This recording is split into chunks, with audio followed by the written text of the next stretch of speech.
So we'll start letting participants in. If you guys can feel free to mute until we get started if you want to. If not, you're fine. Hello, everyone. Come on into the virtual space. I am Shanti Das, your moderator from Silence to Shame. We're so excited to get started. We're going to give it a couple of minutes and let everyone grab their water or tea or lemonade, iced tea, or beverage of choice so we can have this really important conversation. I'm so grateful to everyone for spending a little bit of your time with us this evening.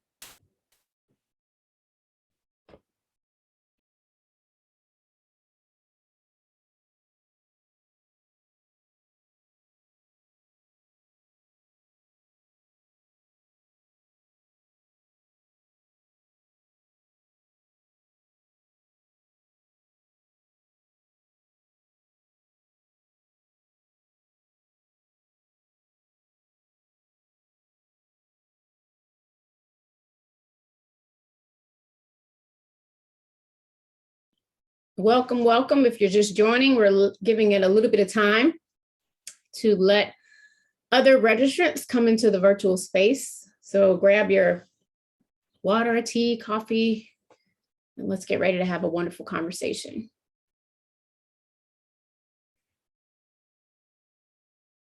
Hi, Lisa Cunningham from Chicago. Welcome. Welcome, welcome. Drop us a line and let us know where you're tuning in from. We got Chicago in the house. Anybody else? Any other cities other than Chicago? And I'm sure we got some ATLians in the house. But feel free to use the chat room and let us know where you're watching from. Hello, Melissa from Phoenix. We have New York in the house. Yes, I love New York. It's been about 10 years in the Big Apple. Nashville, welcome, Nashville. Another New Yorker in the house. I love it. Welcome, welcome. We're going to give it about 1 or 2 more minutes and then we're going to get started. Precious, and I don't even want to mess up this name. Hi, Precious from North Carolina. I love your last name, but I cannot pronounce it. But welcome, North Carolina. I actually just got back from North Carolina today. Nice to have North Carolina in the building. Fort Lauderdale, hello, Fort Lauderdale, welcome. Hello, hello. Welcome everyone that's coming into the virtual space. This is a safe place and space, and it's an important conversation, I think, for women of all ages. So we are truly excited that you decided to spend your evening with Silence to Shame and these incredible panelists. Welcome, Beverly. Hello, hello. All right, I'll give it 1 more minute and then we will get started. Atlanta, ATL, there we go. ATL, go Braves. ATL in the house. Okay, Dr. Harris, you can come back on camera, if you will. Open up your camera again so we can see your beautiful face. New York City, Harlem in the building. Welcome, Harlem. Yes. All right, we are going to go ahead and get started. My name is Shanti Das. I am the founder of Silence to Shame Incorporated, and I bring you greetings from Atlanta, Georgia. We are so excited that you decided to spend your evening with us. Welcome to a virtual community conversation, menstruation, menopause, and mental health, something that I am so excited to see what these experts have to say. I, for one, know I have a lot of questions. So if you all have any questions throughout, feel free to utilize the chat space and I will be checking questions periodically and we will try to weave those into the conversation. So first, I would like to introduce our incredible panelists. So I'm going to go around and then let them share a little bit about their background because we know that who better can talk about their incredible careers other than themselves. So first, I would like to start with my dear friend, someone that is no stranger to Silence to Shame and the work that we do, Dr. Adrienne Berry. Hi, Dr. Adrienne, you're on mute. All right, there we go with that being technologically challenged tonight. How y'all doing? I am so excited to be here I think that this one, Shanti, is probably going to go down in history as my favorite conversation thus far with Silence the Shame, because I can speak from a personal perspective. But I am Dr. Adrienne. I am a psychotherapist in the Atlanta area. This is my 29th year as a psychotherapist. I was also in the school system for 20 years at the elementary, middle, and high school level as an assistant principal and counselor. And I have actually gone back into that space part-time, at least for a moment. I also have a podcast, Couch Conversations with Dr. Adrienne, every Tuesday night. And in November, I am headed back to WAOK 1380 News and Talk Radio on Tuesday night. So I am excited about that, where it will be relationship talk with Dr. Adrienne, where we're going to keep it real. Yeah, and so I'm just excited to be here tonight. Oh, and I am a mother of 4 children and a G baby who is awesome. That's her favorite word these days, awesome. Well, welcome again, Dr. Adrienne, and thank you so much. We look forward to hearing everything that you have to say about this topic. Next up, I'd like to welcome Dr. Leah Johnson, who actually is a childhood family friend. I am just so proud of all of her accomplishments. Welcome, Dr. Johnson. Thank you, Shanti. It's so good to see you. And I'm so excited to be here. Thank you so much for having me. As Shanti said, I grew up in Atlanta. I grew up in Southwest Atlanta, went to the public schools in the neighborhood there. I attended Spelman College and then Medical College of Georgia. And then I left and spent about 8 years in Boston. Did my training there, practiced there, and then came back to Atlanta. And I've been practicing in Atlanta now more than 20 years, about 22 years here with Atlanta Women's Specialists. I'm an OBGYN physician, and I see menopause and menstrual disorders and mood disorders all day, every day. And so it's a lot of what we do. One of the jokes we have is that we all practice gynecology, because we kind of say it's like gynecology and psychiatry together, because really it does play a lot into our bodies. Our bodies respond to how we feel. Mm-hmm. So you really can't treat a patient without knowing, mentally if they're okay, because that definitely can play a role in whatever's happening with them. So all of that is very important. So I'm really excited to be here and talk about it. Thank you. Thank you. Again, we welcome your input and expertise. Get started soon. Next up, we have Mia Bowman. Welcome, Mia. Hi. So I am a community manager at a luxury apartment community in Tampa, Florida. And I also am a co-host on an podcast called This is 30s. It's a podcast just basically about 2 80s babies. We are living, learning, loving our seasons of 30. So we just talk about the roller coaster ride, ups and downs, experiences. My co-host is, she has children, I don't. So it's just 2 different perspectives and so forth. So I know everyone's like, why is she here? Because everyone else is doctors. It's like, what do you know? But I'm here because I've battled fibroids for years, and I've had ups, downs, round and rounds, all about it. So I'm here to put my perspective and talk about my experience as well in this process. Well, thank you very much. And we are definitely not saying, why are you here? It is an honor. And it's like, who are you? Staff member Megan, who brought you on board. But it is so important in these conversations to have someone from a lived experience. So again, thank you, Mia. And we welcome your input this evening as well. Last but not least, we have Dr. Marcia Harris, who came highly recommended from my mentor, Vivian Scott Chu from New York City. So welcome, Dr. Harris. Thank you, Shanti, and I'm happy to be here. Hi, everyone. My background, I'm Tube Jamaican. I have been in the country since I was a teenager, went to college here and medical school, and trained. I was the first Black female to train in OBGYN at Cornell at New York Hospital. Matter of fact, in 1971, when I showed up there, they had no clue what to do with me. So I've been there, done that, and have the t-shirts to prove it.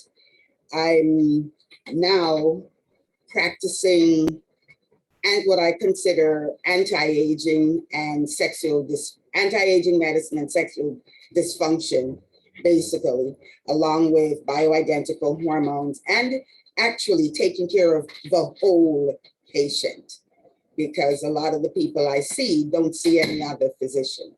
So I really consider it very important that I do take care of the whole patient. Thank you. Thank you. Again, we certainly value your expertise. And go Jamaica. Someone says go Jamaica. We have Mississippi tuning in now, and someone else, Nadine from Atlanta. So if you're just joining in, drop us a chat and let us know where you're from. So we're going to jump right into this conversation, though, because we have a lot to get to. So I want to read a little blurb. According to womenshealth.gov, hormones can affect a woman's emotions and moods in different ways throughout her entire lifetime. Sometimes the impact on mood can affect a woman's quality of life. This is true for most women. But women with a mental health condition may have other symptoms related to their menstrual cycles or menopause. The community conversation will explore ways that menstruation and menopause impact your mental health, and we will identify healthy ways to cope and to heal. And I, for one, got the fans ready, ladies. Let me turn on my fan because I am perimenopausal, and Lord knows I am anxious and moody, and it's a lot going on. So I'm so excited about it. Why it actually is really hard. Oh, if you're listening in, if you could just mute your videos, that would be great. Okay. So my first question is for Dr. Johnson. Dr. Johnson, can you talk about premenstrual syndrome, otherwise known as PMS, and also premenstrual dysphoric disorder, PMDD, and how they affect one's mental health, and if they can get worse before or during your cycle? So, yes. So premenstrual syndrome essentially is a variety of symptoms that can occur up to 14 days between your period, but essentially between the time that you ovulate and the time that your period starts. And the symptoms can be physical symptoms. Your breast can get tender, you can feel fatigued, but you can also just feel moody, irritable, easily provoked. Some people just feel just down and depressed. And so, there are different ways to address premenstrual syndrome. We can look at the hormone changes that occur between the time that you ovulate and the time that your period starts and address those. Or we can, if your symptoms are primarily related to moods, then we can also look at giving medications to help with that. And some patients try natural remedies as well to try to relieve their symptoms, exercise, reducing stress, making sure you get enough sleep. There are cravings that can occur. You may crave carbohydrates, sugars, chocolates, things like that. And so looking at trying to control those cravings, finding other ways to control those. You asked me the difference between premenstrual syndrome and dysphoric disorder. So, you can look at the degree of depression that's going along with premenstrual syndrome. You can look at how significantly it impacting you, and kind of get an idea of, in terms of the syndrome versus the dysphoria, it's the group of symptoms that are occurring in a patient in terms of how we look at it. One is a more specific diagnosis. The other one kind of is just a broad category of symptoms. Thank you. Dr. Harris, would you like to add anything to that? You're on mute. No, I think she hit it right on the head. It's very, very, very common, I would say, and I'm speaking, as Mia said, from personal experience. I mean, my PMS was horrific, and when literally, as an attending at New York Hospital, I would get off the elevator and the nurses would duck into rooms because they didn't know, until they figured out what kind of mood I was in. they literally would disappear. You know, so it can really be significant and can really significantly impact your life. So it's really a very good conversation to have. And you know what's so interesting is when I was growing up, I think I got my cycle around 13. And again, everything that you all are saying, all the doctors are saying, you know, the mood swings, the ups and downs in terms of my emotions and family and friends, not knowing who they were going to get that particular day.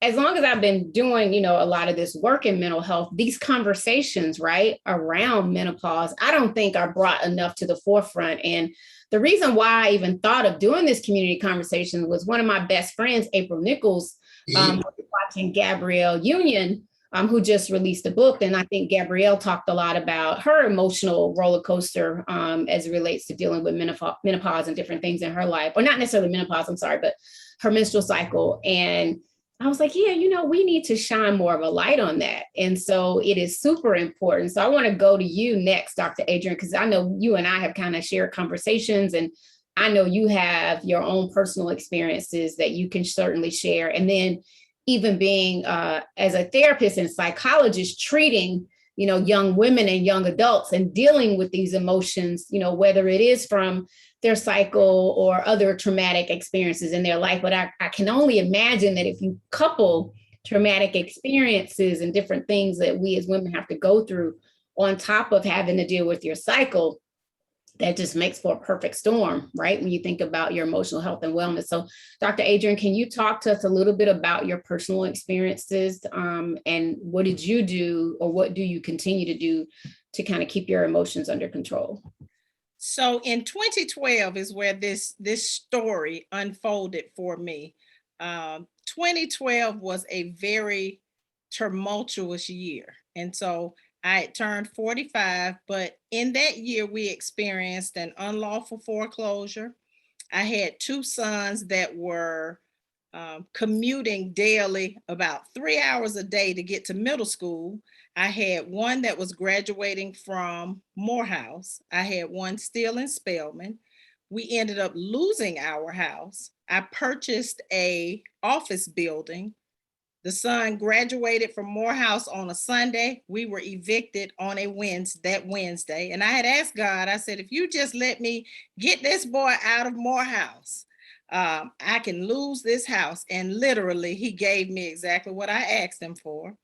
And so we became homeless. And so my kids were farmed out. 2 were with my parents.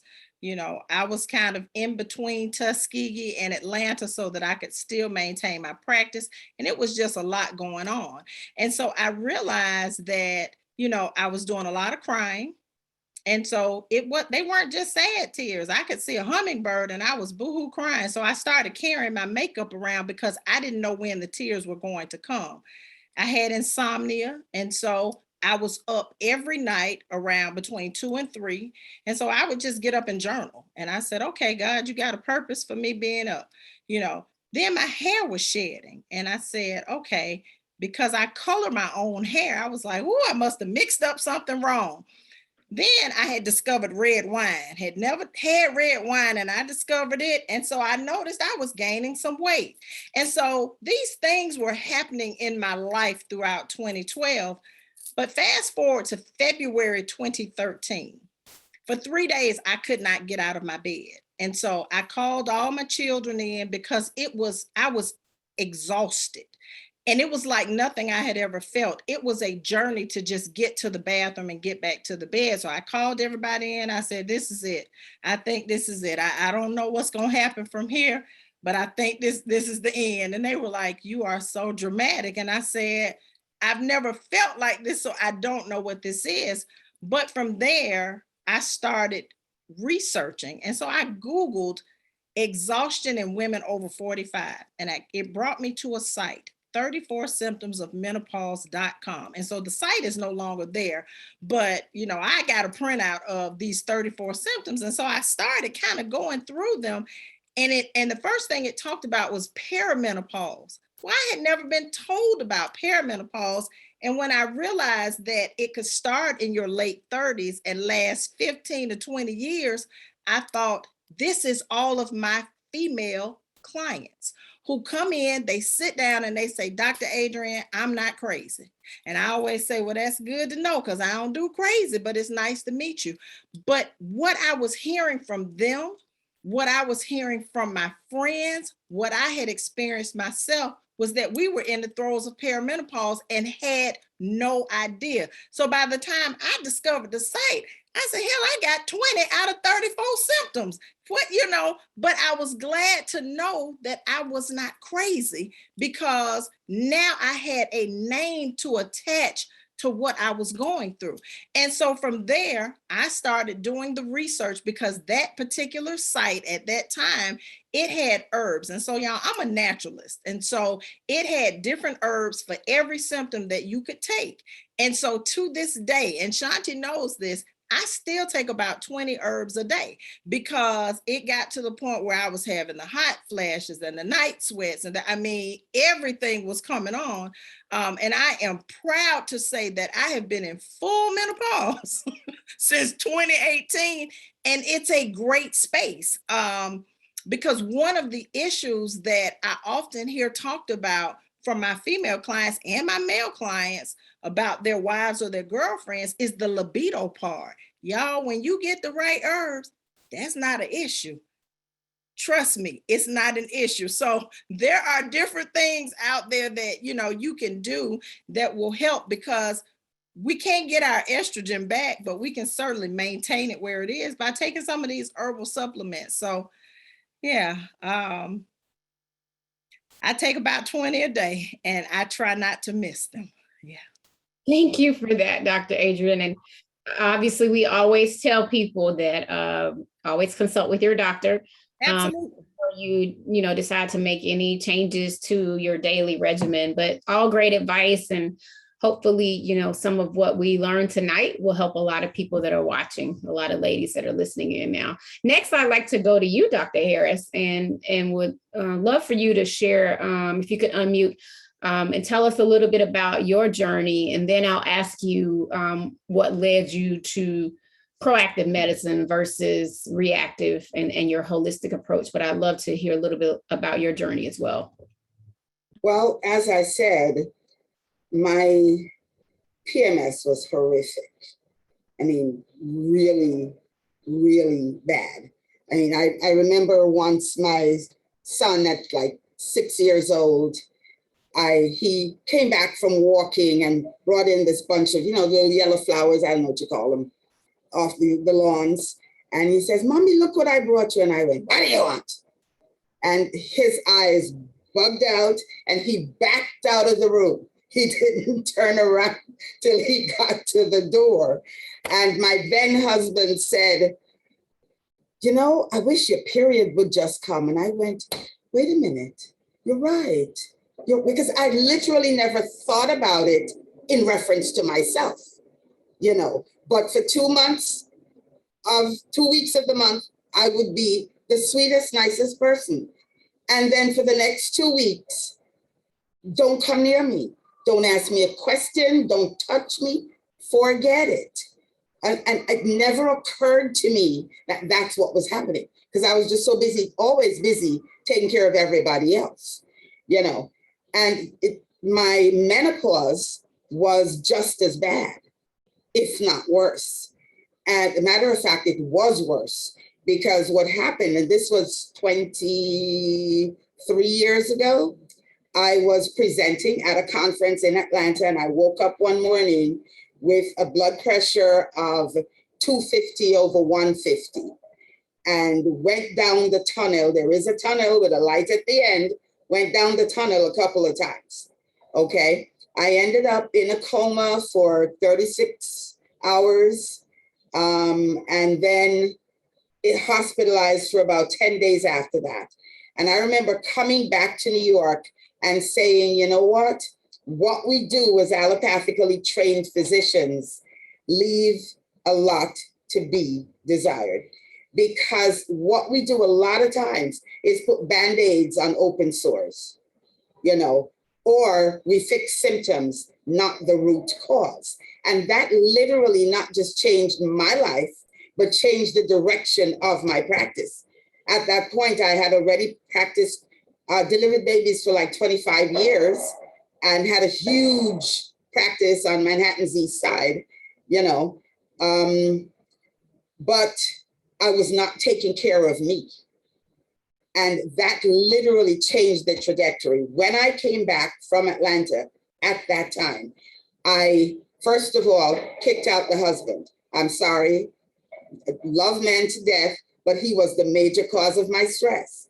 I packed his things, put him in the foyer, booked him into a hotel. Okay, that was the first thing. I then looked at everything else. I changed the way I ate. I stopped eating meat. Okay, now the only flesh I eat is fish. I stopped eating meat. I started exercising. I had actually blown up. I had over time gained like 50 pounds and ignored it. I lost the 50. Matter of fact, I lost 60 pounds, you know, and oh yeah. And I literally addressed everything at that time. Now I have a really, my family history of cancer is such that I didn't want to take the horse's urine stuff because a lot of people don't know, but what we give people for hormone replacement, regular hormone replacement, is extracted from the urine of pregnant mares, Premarin, pregnant mare's urine. And I didn't want to take it because of the studies, you know, right around that time at the turn of the century, where the Women's Health Initiative study and the Boston Nurses study and what have you, women were dropping like flies because of the fact that breast cancer more than doubled, Alzheimer's more than doubled, blood clots more than doubled, everything except colon and bowel disease went through the roof, and they were not sure what was going on. And I didn't want, because of my family history of cancer, I did not want to take that. So I went on a mission to find something that I could do and take that would fix the problem without exposing me to, you know, what would happen if I took the horse's urine stuff. And that's how I changed my practice, because I started at that time doing what we call bioidentical hormones, which is hormones compounded, extracted from plants, Mexican wild yam, edamame, and soy, that type of thing. And the diasgenin that is extracted is the exact molecule that the body makes. The key actually fits the lock, all right? Whereas the horse's urine is close enough, so it helps, but it's not the same, all right? And that's when I started, I literally changed everything. Started going to all the anti-aging conferences and getting certified in those things. I stopped delivering babies at that time as well. And I changed the way I practice. Wow. I got to come back to you because I got some more questions about that. I think that's fascinating. And I think there's certainly room for what you do, for what Dr. Johnson does. And everybody has to find, you know, their right approach for what's going to help them. But I'm so glad that you all are okay now, especially you, Dr. Adrian and Dr. Harris. I want to bring in Mia Bowman, who also is going to share from a young adult's perspective what you've had to deal with as a young lady. And I'm sure some women that are watching have had to deal with fibroids and what that did to your overall mental health and wellness. I don't have fibroids, but I've had to deal with polyps and a lot of other things that were a significant cause of stress for me as well. So welcome, Mia. Can you tell us a little bit about your journey? Yeah, I think where I would start is nothing is talked about much other than your cycle when you're young, especially when I was younger. So when I'm young, all I knew is you have your menstrual cycle. I didn't know about anything else. So as I'm getting older, I'm in college now, and I'm hearing about all these different things or experiencing things. I keep it to myself. I get depressed. I feel nasty, things like that, because it's not talked about. So I actually went to the emergency room I want to say in 2015, 14, actually 2012. So in 2012, I went to the emergency room for something completely different.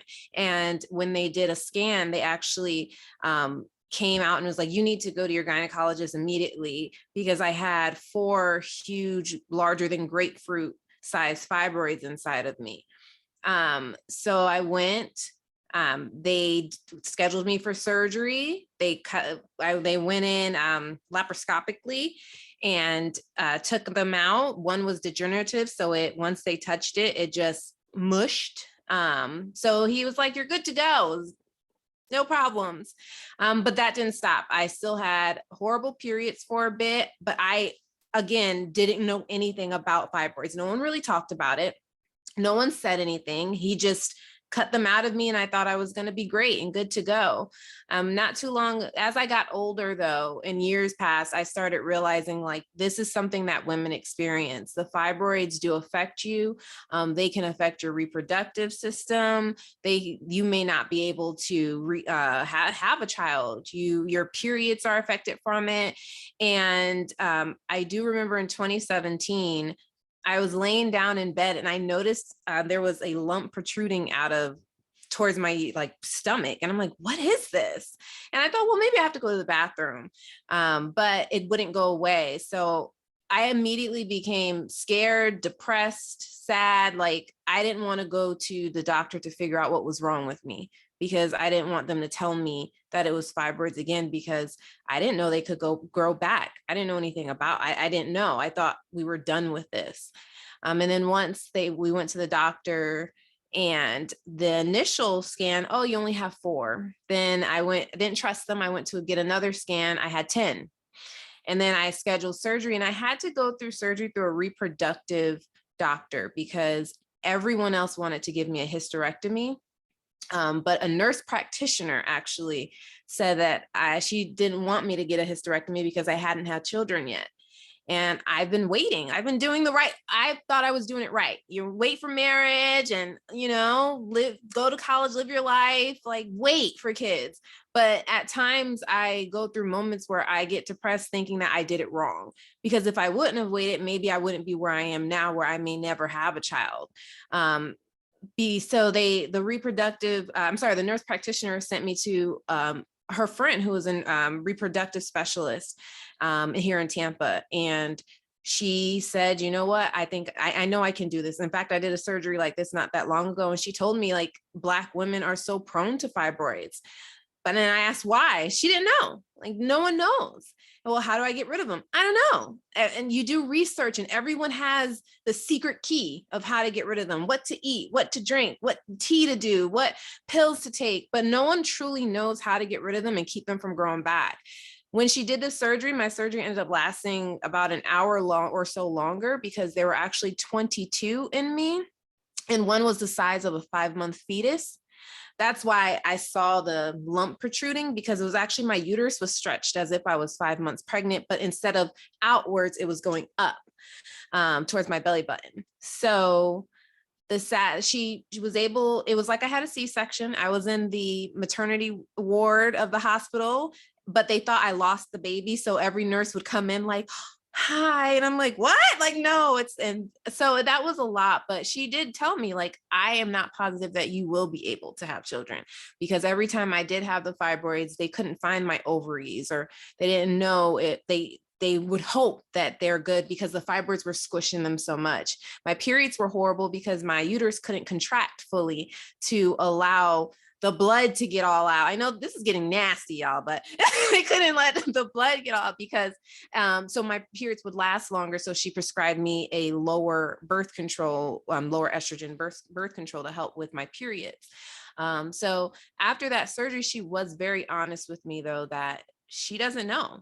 But I'm young, she would say, and when, we'll address it when we come back again. If you're not ready, you still have a little bit of time. So my issue comes every year now. I get older, and last time I checked, I do a yearly check, I'm back to having 10 more fibroids. So they're back again, they're getting big again. And she, I want to have children. It's very depressing not knowing. It's very depressing seeing others around you constantly doing it, but wanting to do it the right way. I look into in vitro, I look into all that. That's extremely expensive, but what options do I have? Where now we're back to, you can only see one ovary instead of the other. So the journey with reproductive and menstrual and all that for me has been scary, but I even on my podcast, I talk about it a lot because my biggest issue was I didn't know anything because no one talked about it. They didn't tell me that this happens so much to so many women. So I didn't know that I wasn't alone. I thought I was all alone. So that's why I'm real big about it. But my journey is still going. I still don't know what, and I still have my depression bouts about it. They're like you said, when you couldn't get out of bed, Dr. Adrian, like I have those moments where I don't want to function because I don't know. And then what dating? Like it's like, how do you date? Okay, I'd love to go out with you, but I need to know, are you want to have children? I need to have one in like 2 years. I'm 35. We got to do this soon.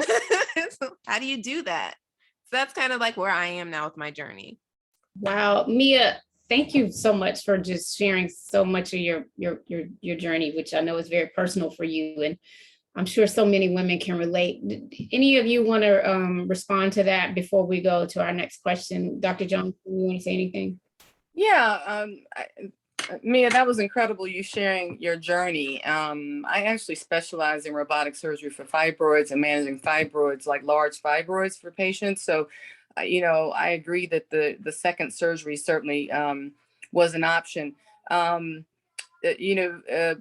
50% or more of African-American women have fibroids, about 25-30% of the general population, all women. So they are incredibly common, very common.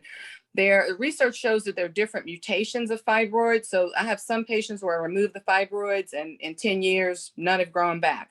I have others where every 2 to 3 years, new little seedlings have grown.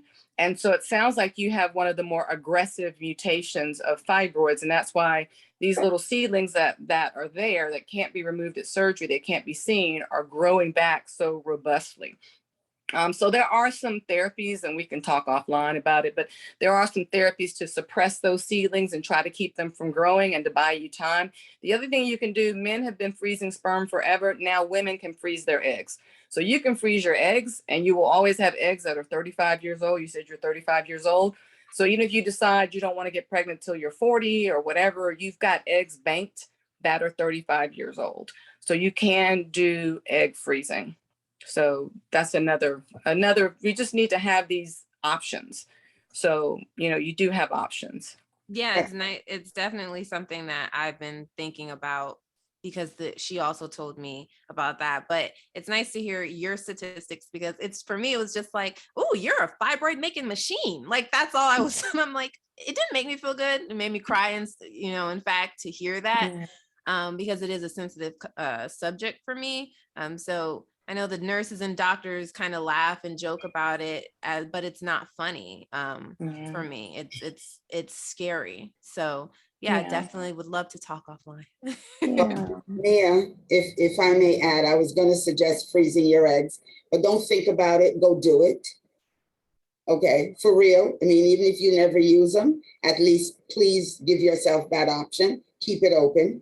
And as Dr. Johnson says, now they can robotically and laparoscopically take them out and what have you.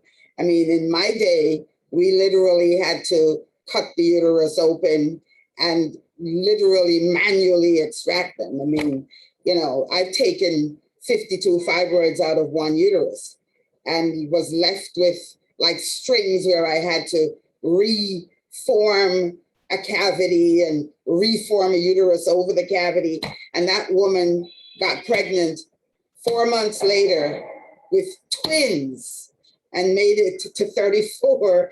They're now living in Florida in their 30s. I mean, so there's always hope. Keep your uterus, freeze your eggs, please. And I just want to say from the mental health space, but also personally, we all kind of go through stuff. And so it's not what we go through, it's our attitude about what we go through. So a lot of times when you're in the midst of something, that's so difficult to hear. You don't really want to hear that. You don't want to hear somebody telling you that if you have a positive attitude about it, then more than likely you can have a more positive outlook. But that is the truth, because I'm big on manifesting. And so what we put out into the universe is, what we kind of get back. And so, I agree with Dr. Harris. That's not the end of your story. So the personal testimony, my mother lost one baby and a set of twins between my brother and I, who are 20 years apart. And she had one fallopian tube and one ovary left. Had never been on birth control and had always been told that she would not have any more children. And so, she does not tell her story, but hopefully she doesn't mind the fact that I told it, because I just don't believe that our stories are about us. They're supposed to give inspiration to somebody that needs it. And so I agree with Dr. Harris. This isn't the end of your story. Yeah. No, it's not. And as we talk about trying to find healthy ways to cope with whatever we're dealing with, whether it's our menstrual cycle or we're perimenopausal or going through menopause, it is like Dr. Adrian said, our outlook, right? And we need to try to approach, as hard as it is, try to approach it with a positive attitude. That's why, get your sticky pads and, put notes to yourself up on your mirror and have your daily affirmations and different things. That's why self-care and wellness is so important, especially for women, because oftentimes the men in our lives just really don't understand all that we have to go through on top of what they're dealing with. We have to deal with our bodies that can sometimes be really challenging for us. And so I want to go back and to Dr. Johnson. I want to talk a little bit, Dr. Johnson, about irregular periods. So studies show that women with anxiety disorder or substance use disorder are more likely to have shorter menstrual cycles, shorter than 24 days, which I found that interesting. Irregular cycles are also linked to eating disorders and depression. And women with bipolar disorder are twice as likely to have irregular periods. So can you elaborate a little bit on that with women that have, mental illnesses and irregular periods? And then Dr. Adrian, I don't know if you want to add anything to that, but we'll start with Dr. Johnson. Couple of things. One, yes, there's a correlation in terms of eating disorders in particular. When you are changing your weight, you are changing your estrogen levels. So my patients who are ballet dancers, who are marathon runners, who are extreme athletes, their periods will go away. Their estrogen levels will be very low. And that's what makes the periods go away. Once they're not in their training season, or if they start to gain, they change their body mass, a little less muscle mass and more fat, then they can start having periods again. So how you're eating, particularly people with eating disorders where they have swings or where they have extremes, can definitely impact what's happening with your periods. We think about even the word hystero, which is Greek for womb or the uterus, the term hystero, Hystero. And it may look familiar because we also see that in the word hysteria. And it's interesting that the ancient Greeks believed that the weeping, laughing, irrational thoughts that women supposedly had, these are traits that were attributed to women, all of this was occurring because of their uterus. So the very root word in medicine that we use to describe a woman's uterus actually is tied into like behavior, hysteria, hysterectomy and hystero, all of that. So it's interesting that these correlations have been seen for a long time. Not that I agree with naming a woman's uterus, using a word similar to hysteria and hysterics. But it is what it is. And so when we talk about mental disorders and more prevalence, you have to kind of shake that data out. Are these women who are, maybe they're not eating well, taking care of themselves? Are they taking certain medications that might throw things off? So we have to kind of look at why are we seeing these trends and really try to shake it out. And I think it would be individual. I don't know that every patient that I have with bipolar is going to have irregular periods.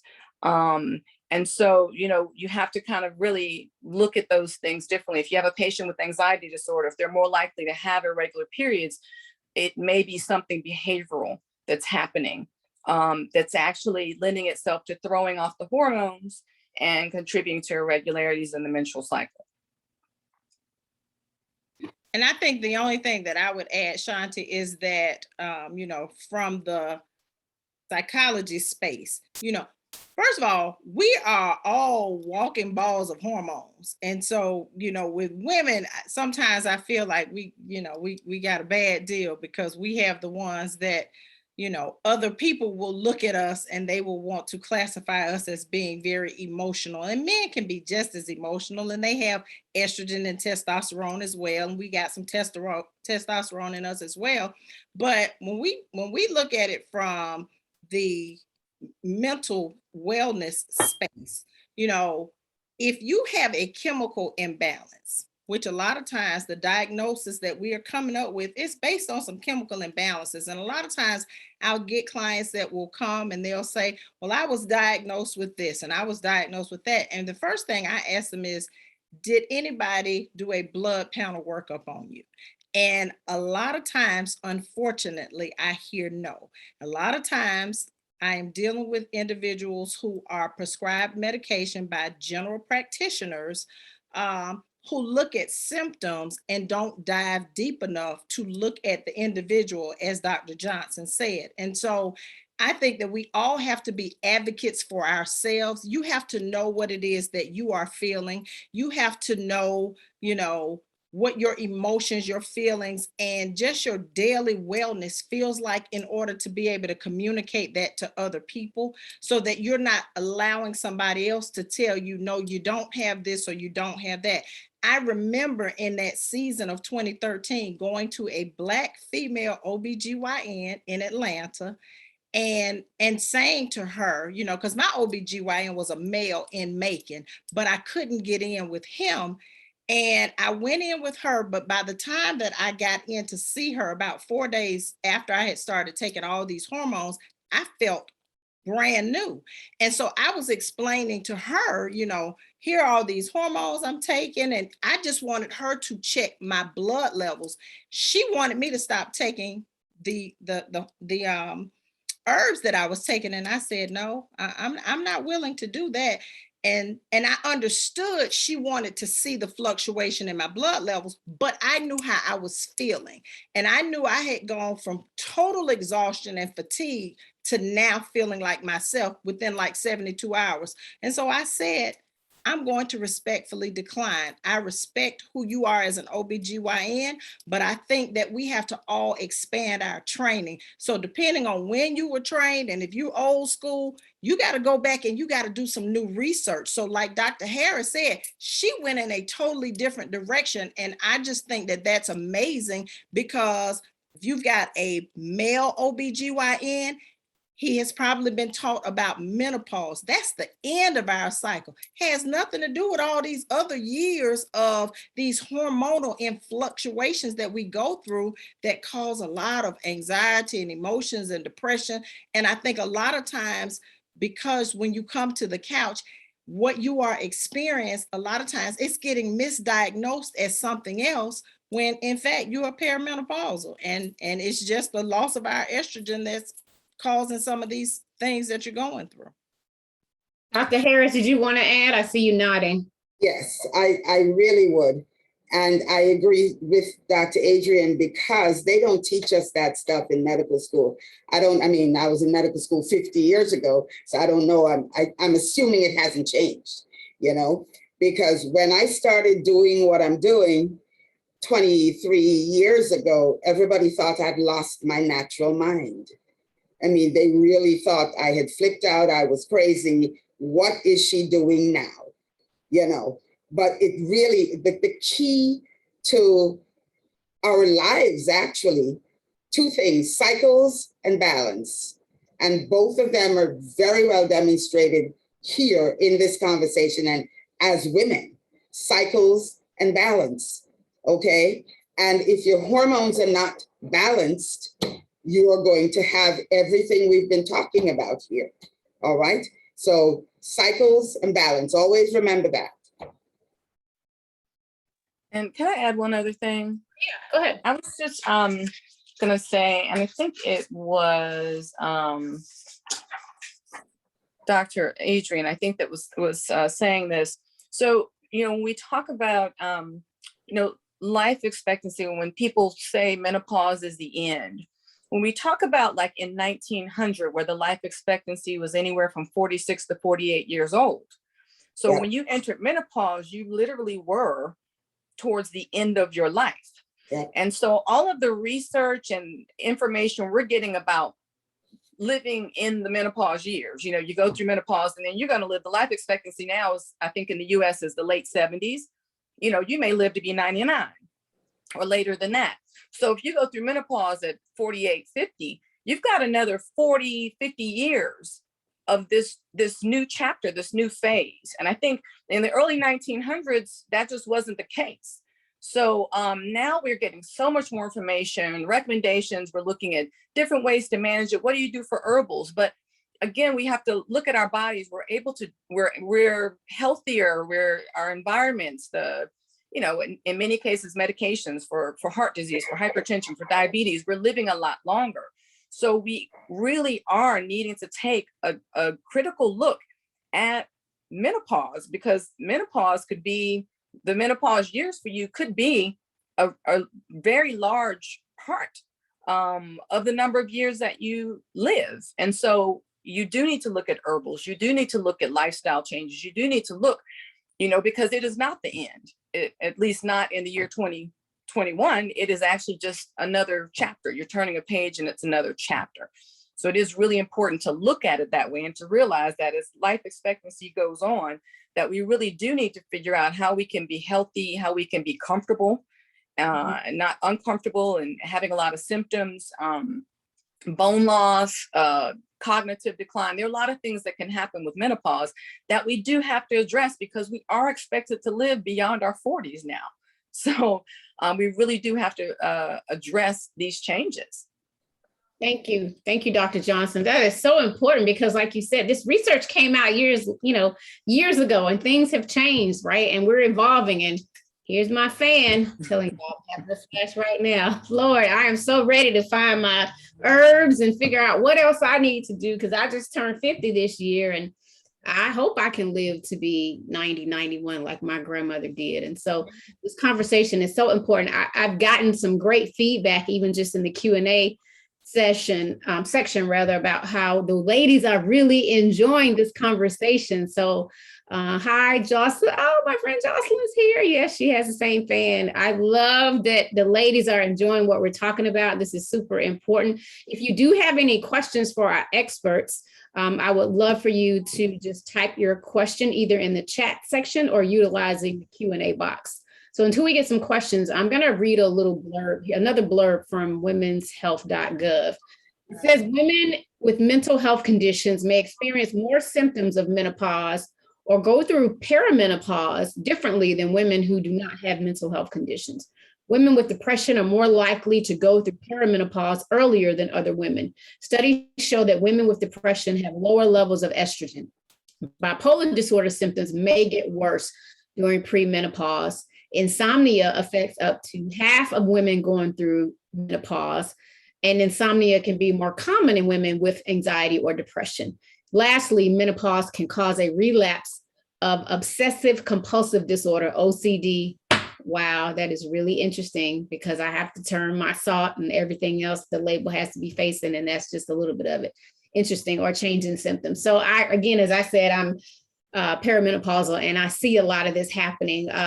Anyone can elaborate, but I'd like to start with you, Dr. Harris. Do you want to just talk a little bit about the blurb that I just read on perimenopause and how it can affect women differently, and certainly those with mental health conditions?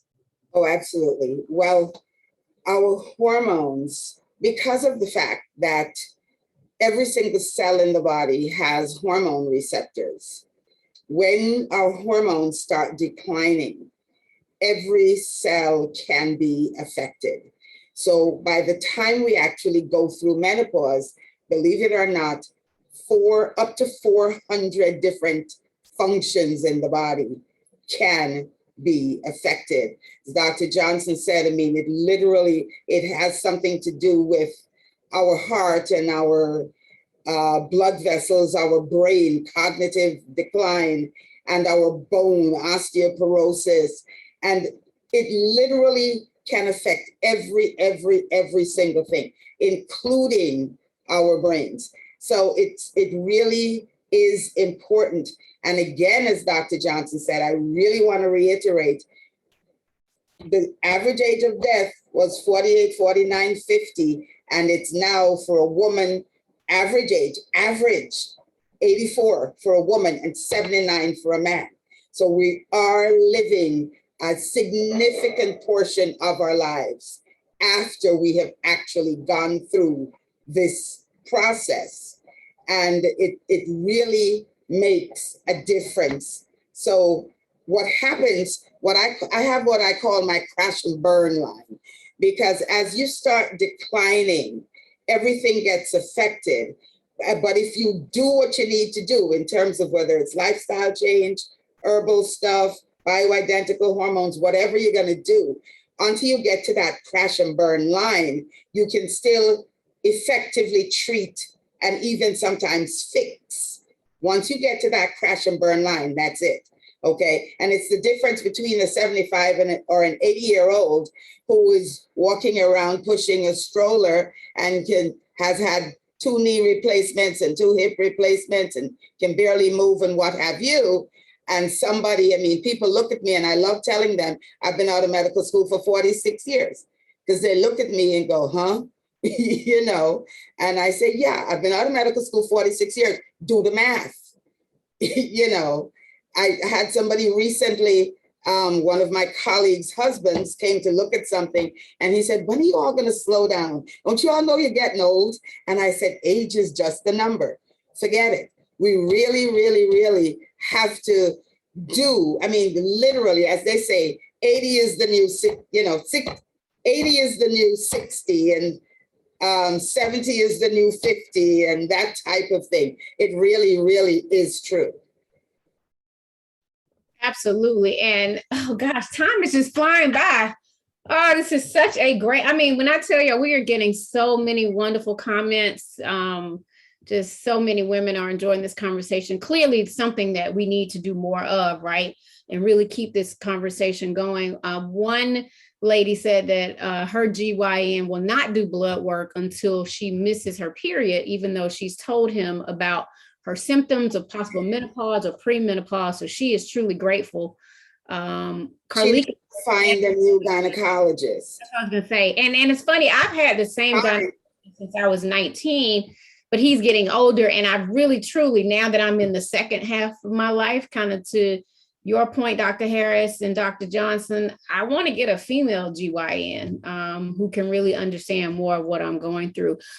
We are coming up on the 1 hour time limit. And I don't know why I'm thinking we had longer. Thank you, Jewel, our ED, who's keeping me abreast. I guess I'd love to just go around the room and have you all share how we can, one, of course, with you, Dr. Adrian, how can we reduce our anxiety and depression in a safe and healthy way during menopause? And I would, then go to our other doctors and clinicians. And then Mia, if you could just give us some final words after the doctors around kind of what your plans are. I hope you've learned a lot and this was helpful for you, Mia, but certainly as a young woman who wants to have children and is still having to deal with this and your cycles and the frustration and anxiety, how you plan on coping. So we'll start with you, Dr. Adrian. Any resources as well that you'd like to leave would be great. Well, I don't have any resources. What I would like to say is that if you are a part of this conversation and you have never been to therapy, I would strongly suggest that you get yourself to somebody's couch. And here's the reason why. I always tell people that, of course, we know as African Americans, we don't subscribe to therapy because we are raised to keep secrets. Don't be going out of here talking about what's going on in this house. None of us was born with thoughts. Every thought that you have ever had got implanted from somewhere. And because of that, a lot of us are still walking around with a lot of irrational thinking. So when you couple that with everything that's going on hormonally, then you are probably experiencing a whole lot of emotions and feelings that you might need to sit on the couch to just try to sort through and figure out which box they belong in. Because I can't tell you the number of women that I get that come and say, I'm not crazy. No, you're not crazy. But for a lot of people, other people have tried to make you think that you were. And what we have to realize is that we are our own measuring stick. And so at the end of every day, if you can say you were the best version of yourself, then you're doing all right. But if you are concerned or you're struggling with some things, or you just need to bounce some things off of somebody, find a professional that is a good fit for you and get yourself to the couch so that you can kind of work through some of all of this. Because, one of the things that Dr. Leah has said that, resonates. So when I was saying, the doctors say menopause is the end of the menstrual cycle, but what you just said resonated with me in a different way, because I still take all these herbs and I've not had a cycle for 4 years. And I stopped taking my herbs maybe like a week after I was completely done with my cycle, and I could tell the difference. And I said, oh no, I am not going to stop taking my herbs. And so I feel better now than I have probably felt in my entire life in terms of, managing my moods, my emotions, just all of that. I feel in control of me. And so one of my male friends who's been married over 25 years was concerned about his wife. And he said, what can I tell her to do? Because I don't want her to think I'm just picking on her. And I said, find some research, leave it where she can find it, offer to go with her to the doctor. And so that's what I would like to say to the women on here. You got to be your best advocate. And sometimes you got to help the men in your life understand. You don't need them to fix it, but you need them to understand. Thank you, Dr. Adrian. And we actually had a few questions. If y'all are okay, if you have about another 5 or 10 minutes, I would like to try to answer a couple of these questions. And I'll give you this one, Dr. Harris. One person asked, any herb suggestions or natural approach for horrible, unbearable cramps? I vomit and have diarrhea during my cycle, currently taking over-the-counter pain meds using heating pads and ice packs. I don't want to continue using all these pain meds because it can't be good. Anything to that, either Dr. Harris or Dr. Johnson? Well, that would actually depend on several other factors in terms of where is the person? Is this a 30-year-old or is this a 50-year-old? That type of thing. You have to figure out if the person actually is, let's say, perimenopausal or menopausal in terms of what we give people, okay?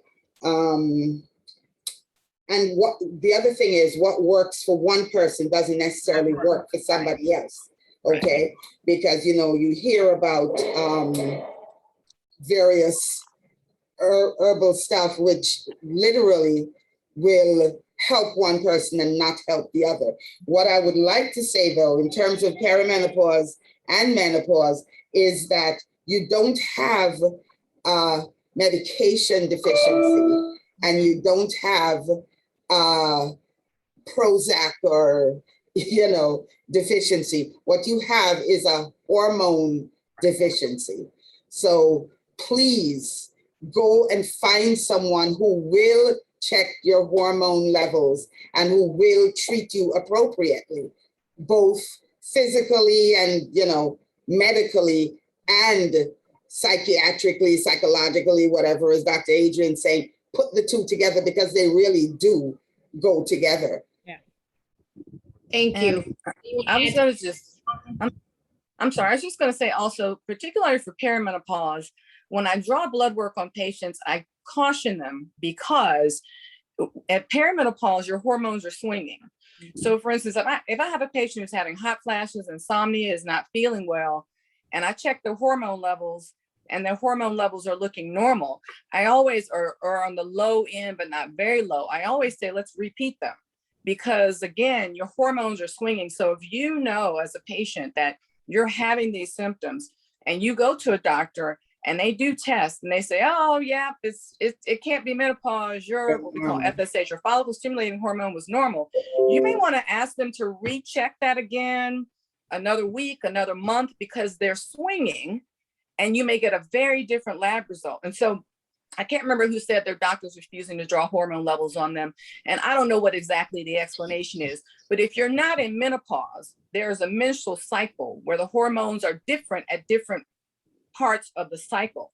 So your doctor's reluctance may be that they draw them and they look normal, but they actually could be abnormal if they had just drawn them 3 days before or 4 days after. So you have to be a little bit careful interpreting those lab results as absolute when you are still cycling. Now, when you're in menopause, is different. Once the hormone levels drop and you're officially, 12 months without a period and you're in menopause, then that information is clear. But prior to that time, they can fluctuate. So just be careful with how you or even your doctor is interpreting one set of numbers. Thank you. Another quick question. Will removing meat from my diet help with menopausal symptoms? What is the best way to rid menopause stomach bulge after 50? Any thoughts on that? Well, meat, okay, I actually subscribe to the blood type diet, in that I have watched it actually work. And what the person needs to do is to go and get their blood type done. And there are several books out there, Eat Right for Your Type, that type of thing. And if they go, it tells you if you're an A, this is what you're supposed to eat. And if you're a B, eat this. And if you're a B and if you're an O. And it really does correlate well. It correlates with your stomach acid.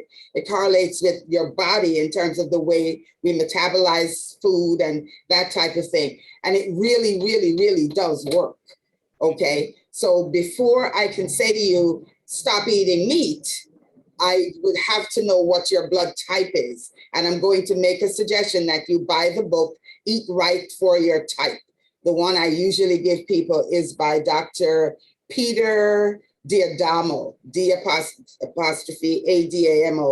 Okay. And it really, really does work. I mean, I remember when I did it when I started on this track 20 years ago, and I looked at it, I started doing exactly what they said. And I lost like 15 pounds in 2 weeks. And to the point where I thought I had triggered something and, I had done something wrong. And I started eating more, but eating the same thing. And it literally makes a big, big difference. So go and get your blood type done. I mean, because if you're B, eating red meat is fine. But if you're an A, eating red meat is horrible for your body. Okay? So go and get up one of those books, Eat Right for Your Type, or something that puts your blood type with your diet, and get that done. Now, in terms of your lifestyle, the things to remember, nutrition is really important. Exercise, water, fresh air, sunshine, of course, vitamin D. 80% of the population is vitamin D deficient. You might know that 85-90% of the people who died from COVID were vitamin D deficient. And because number one, we don't get enough sun, and you have to supplement. Fresh air, adequate rest, lifestyle change is, again, critically important. Critically important. Thank you. Thank you, Dr. Harris. Last question, and then I'll let you ladies let everybody know how they can reach out to you if they have any further questions. When should someone be concerned about their cycle changing? And I'll shoot this to you, Dr. Johnson. Is it okay to have 21 days and 24 the next month, then 23, then 27 in 1 year? I understand 3 are there are contributing factors such as stress and diet, but should it be consistent like every 24 days, or does it depend on each person? So the only patients who have periods every 28 days are patients that are on birth control pills. Okay. The human body does not work that precisely and perfectly. So your period should be anywhere between, say, 23 to 35 days. However, it should be around the same every month. So for instance, if your periods come about every 23 to 25 days, that's what they should do. You shouldn't be 23 days from the beginning of a period to the next period, and then 35 days the next month, and then back down. You shouldn't be swinging. So I have patients who have a period every 32, 33 days, and and that's fine. I have patients that are every 24 or 23 days, and that's fine. But it's swinging that's not as normal. Or if you're going outside of that range, if you're going more than 34, 35 days, then you probably should be evaluated. Or if you're less than 23, I mean, I have an occasional patient that's 21, 22 days consistently, but not usually. So definitely talk with the GYN about it, but your period should be predictable and consistent naturally. And again, if your periods are every 28 days right on the dot, you are rare, or you're on birth control pills. Can I add that the period, everybody needs to know, and I'm sure most people do, that the period is from the first day to the first day. Okay. And secondly, ovulation is 14 days before the cycle, not 14 days after it started. Those two things are critical, again, especially for young women, in terms of their cyclicity and in terms of getting pregnant and that type of thing. Thank you. Thank you for that. So Mia, can you give us some final words? There may be some other ladies listening or watching rather virtually that might want to stay in touch with you, social media, or any final thoughts on our conversation? I would recommend them listen to the podcast. This is 30s, all spelled out, because we talk about a lot of what we're experiencing. I do want to say that I appreciate all the doctors in this room, because one of the main issues we tend to see is, one, we just take what we're told and that's it. The male, my first surgery guy, he said this was the issue and I just took it. I didn't ask questions. I didn't ask anyone else. And it's extremely hard, especially not having as many African-American doctors in the Tampa area. So making sure that you dig a little to find those therapists that will fit what you need and what you want. Yes, I'm in therapy.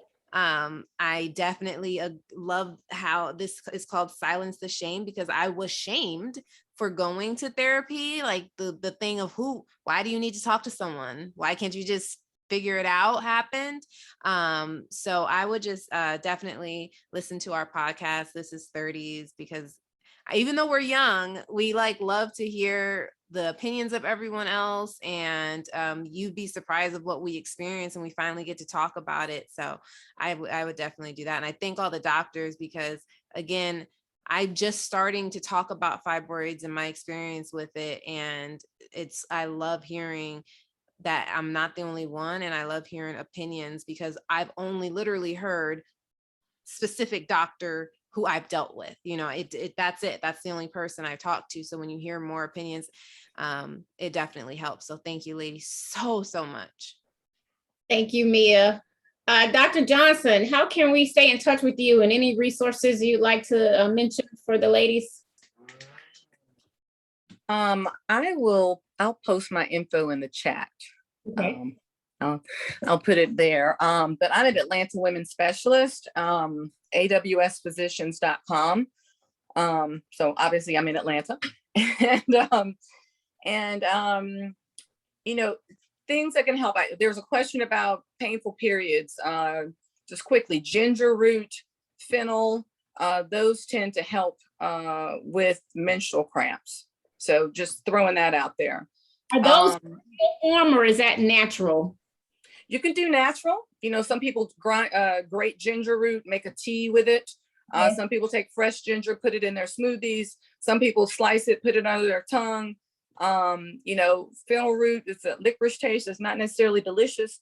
So, I would say you probably incorporate that into food. So much like turmeric you use for inflammatory conditions, ginger root and fennel can help with alleviating some menstrual cramps. But again, I think as Dr. Harris had mentioned, if you're having bad menstrual cramps, you do need to see a gynecologist, figure out what it is. If you've got fibroids, there are other conditions that, like Shanti, you mentioned polyps. There are other things that perhaps need to be treated. So I wouldn't say just take ginger and fennel and just roll with it. If you think you really have a problem, you do need to seek out medical help. And then, I'm sorry, Shanti, what was your answer? And just any resources that any other like websites or just anything else you think the women should, read or look at regarding this topic? Gosh, I don't have a specific one because there's so much out there. I'm not sure what I would like one specific resource that I would say everybody should read or review. I don't know that I have one specific one. No worries at all. You're going to post your information for us in the chat so we can stay in touch with you. Awesome. Thank you so much. Dr. Adrian, did you want to say any final words? I have put my information inside of the chat or I'm placing it inside of the chat. And so they can follow me on Couch Conversations with Dr. Adrian on Facebook or at Dr. Adrian on IG and Twitter, and then Relationship Talk with Dr. Adrian coming back to WAOK 1380 News and Talk Radio in November. Awesome. Dr. Harris, how can we stay in touch with you? Unfortunately, I don't know how to put it in the chat. That's okay. You can tell us. Okay. My website is drmarciaharris.com. drmarciaharris.com. I got typing it in here for you. Okay. Phone number is 646-478-9833.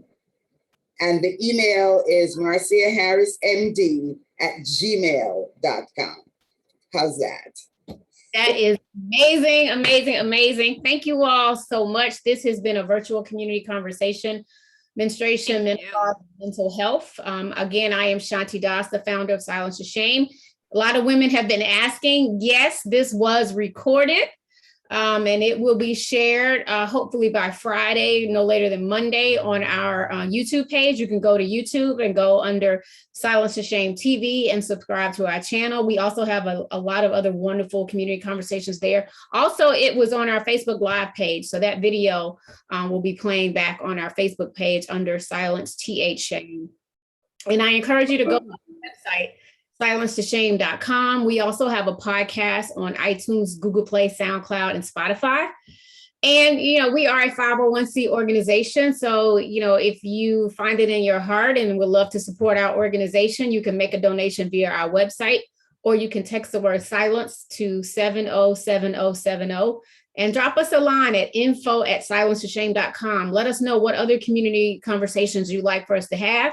Things that are particularly important to Black women. We want to continue uncovering all these different really important conversations. And again, thank you to our staff, our executive director, Jewel Gooding, Megan Pringle, Cameron Triplett, and Tamir, who helped us put all of this together.